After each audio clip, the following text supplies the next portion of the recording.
Менің көкірегімнен итерген алғашқы қыз осы болды. Баста ғашықтық емес, ішімдегі бәс мені тыныш таптырмады. Осы күнге дейін ешқандай қыз бетімнен қаққан емес. Мынау неге олай жасады? Қалайда қаратамын, тұра тұр бәлем дедім. Бірақ мен жақындаған сайын ол алшақтай берді. Шындығында мен оның ессіз әрекеттерімен есін шығардым. Ол менен қашқан сайын мені қызықтырып барады. Жұмыста басқа бөлімде тағы бір жігіттің ұнатып жүргенін білдім. Оныкі шынайы махаббат екен. Үйленуге ниетті. 20-ның жетеуінен асып қалған жігіт. Ал менікі өз-өзіммен бәстесу. Бір күні қалаға семинарға жіберді.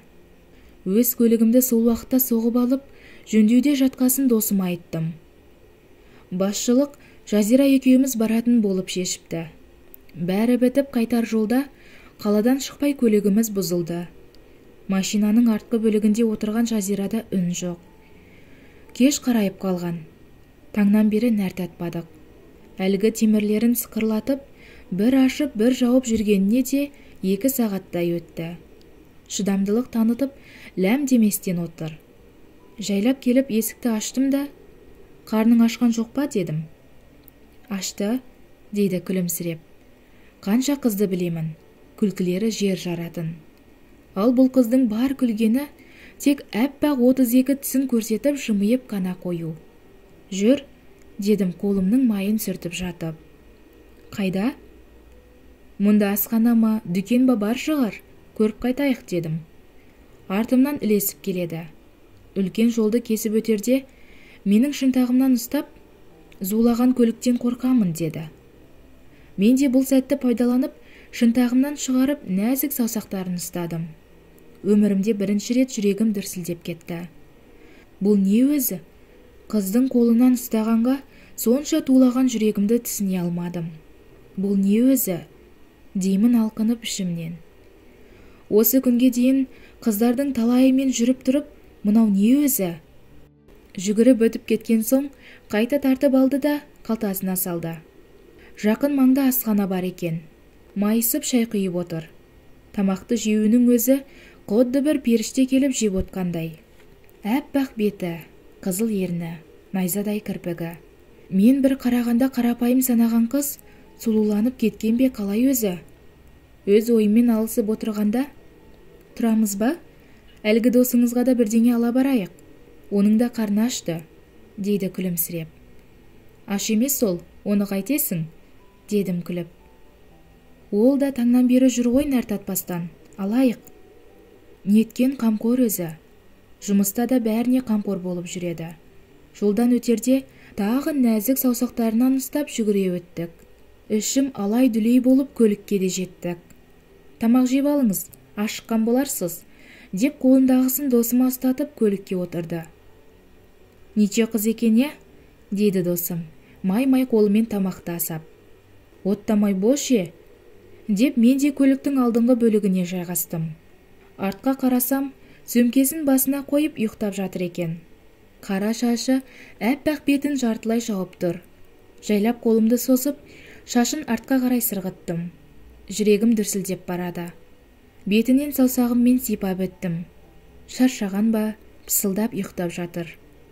"О Алла, бұл не өзі? Маған не болды?" деген сайын аяқ қолым дірілдей берді. Құдды аузымнан жүрегім шығып кетердей. Ұйықтап жатқан қыздың сұлулығына таңданып қарап отырғанымда, досым капотты тарс еткізіп бар күшімен жапты. Машина сілкініп оянып кетті.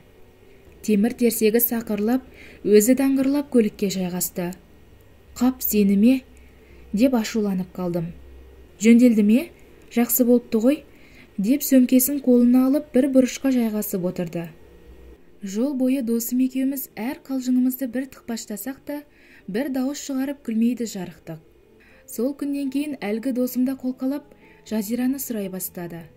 Қанша жолатпайын десем де, сол маңнан шықпайтын болып алды. "Шынымен ұнатып қалды ме? Не болды? Не болды сонша?" деп қиылып күнде келеді. "Бір кездесуге ап шығып берші", деген сайын қызғанып барамын. Мен досымнан қызғанып жүргенде, әлгі жұмыстағы бала сөз айтып үлгеріпті. Бір күні жұмысқа ерте келсем, екеуі қол ұстасып тұр. Жүрегім зу ете қалды. Кабинетке кіріп, қайта шықсам құшақтасып тұр екен. Ашуландым ба, қызғандым ба, әйтеуір сол жігітпен жау болып, екеуіміз жиі шекісіп қала бердік. Қос ғашық көз алдымда тайраңдап жүрді. Ол қыздың да менде бір ұшқыны бардай. Кейде ұзақ қарап отырады алыстан. Мен қарасам, көзін ала қашады. Осылай сезімімді айта алмай жүргенде, екеуі үйленейін деп жатыр деді. Бұрынғы жадыраған менен күлкінің де, қалжыңның да жұрнағы қалмады. Бар ойым сол қыз. Тұрсам да, жатсам да. Қасыма келіп бірде, сізге не болған? Көңіл күйіңіз болмай жүр? Мені уайымдап қалдың ба не? Мен емес, болашақ байыңды ойла, деп зікіп тастадым. Қалай сөйлейсіз? Деп ренжіп шығып кетті. Қызғаныштан жарылардай жүрмін, бірақ айта алмаймын.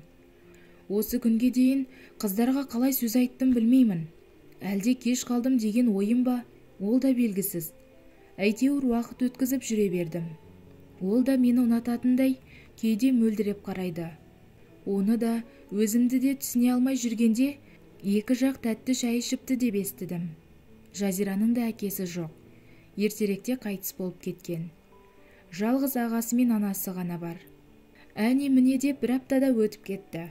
Менде көңіл күй жоқ.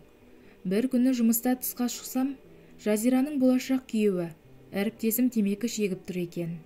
Қасына жайлап бардым да, мен де темекіні тұтатып, «Я, үйленейін деп жатсың ба?» дедім темекімнің түтінін үрлеп көзімнің қиығымен. Жазира алтын қыз ғой, нағыз келін болатын. Дедім мырс етіп. Ішімдегі қызғаныштың қызыл иті санама бағынбай кетті. Кім айтты саған оны қыз деп? Дедім мысқылдап. Не айта алмай тұрсың? Тіке айт, деді темекісін лақтырып жіберіп жақындап. Солай, лайық емес саған. Бұйырса басқаша бажа боламыз, дедім де иығынан қағып ішке кіріп кеттім. Не істедім мен? Мынауым не? Не бүлдірдім? Деп ішке кіргесін ойландым. Бірақ кеш еді. Бір ойым, бұлар үйленбесе Жазира маған бұйырар деген ой еді. Бірақ осы сөзді айтып алып, өзім алсам әңгіме болмас па? Ойым сан сақта отырғанда, сырттан келген Жазира жылап кіріп, маған ала көзбен бір қарады да, жиналып қайтып кетті. Біраздан соң маған, менде не өшіңіз қалып еді? Айтқан әңгімеңіз еркектің әңгімесі емес, сізді жек көремін, деп агенттен жазып жіберіпті де, игнорға тығыпты. Қайта телефон соқсам да алмады. Сол кеткеннен жұмысқа келмеген Жазира бір аптадан соң өзгенің жары болып шықты. Сол күні, мамырдың 1 жұлдызы күні. Бүкіл ауылды шулатып, бипылдатып, Жазираны әріптесім қолына қондырды. Жылайын десем, көзімнен жас шықпайды. Өкпеме ауа жетпей тұншығып барамын. Айғайлағым келеді, айғайлай алмаймын. Іштен тынған өкінішті өзім ғана сезінетін халде едім. Түске беташарға деп бәрімізге айтқан. Әріптесімнің, ғашығымның беташарына өз аяғыммен бардым. Түске оянып, аяғымды санап басып тойхананың алдына жеттім. Ішке кірдім де, әріптестер отырған стөлге жайғастым. Қандай қиын еді. Бетін ашқанда, әппақ орамалдағы ғашығымды көріп, көзіме жас келді. Бәрі ішіп билеп жатқан жерден, мазам болмай тұр, деп қайтып кеттім. Шығып бара жатып, Жазираға қарап бас изеп амандасып едім. Көз қарасы өңмеңімді тесіп өтті. Ренжулі екенін білемін. Ол ишара білдіріп басын да иземеді.